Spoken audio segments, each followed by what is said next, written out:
are actually all part of one project.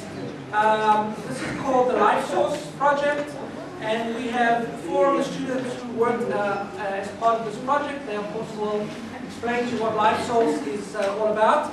So we have Titsa and Reen and Jihan and Kate. Please.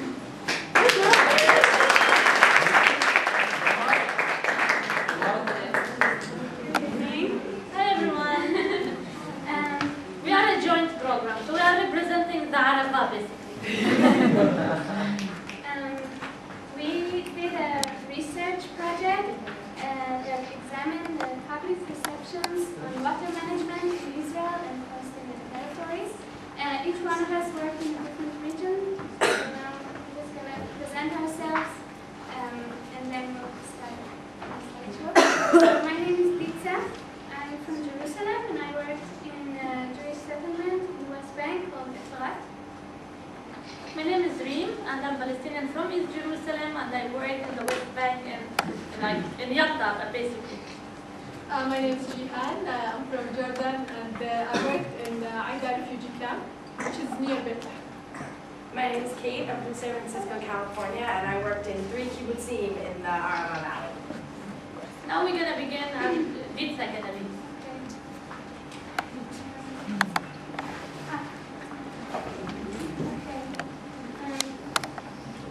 So the main goal of the project and what LifeSource does, LifeSource is the NGO that we work with, is to better understand the needs and views of all constituencies in the region as a foundation for sustainable and cooperative planning. That's a big mission, and we're just in the beginning of everything, so we're excited. The methods we used is, like we said, 4 different regions. We did 10 interviews for each region, and the interviews were more or less 20 to 40 minutes each. Questions regarded the environmental, political, economic, and cultural aspects, also health aspects, and we wanted to see basically how much people consume water, how much they're aware of everything that involves their water. So this is where I worked, so it's a Jewish settlement in the West Bank, founded by the religious nationalist movement, which was in '83. The average of children is 5.3, so right now there are 8,600 people there, but they have really big plans for expansion of the village, and you can see all the time like new buildings coming up around it in the West Bank, in Palestinian territories. So the population that I interviewed was an equal number of men and women from the age of 20 to 60, I guess, more or less. So this is the population, mostly religious Zionists, mostly right-wing in their politics opinions. Most of them are quite wealthy and well-educated, a lot of PhDs, people who do research on all kind of stuff, with high living standards. There's a lot of charity within the community. They have, well, they're religious, so it's like a big thing for them. And yeah, and they're more or less half come from English-speaking countries and half native Israelis.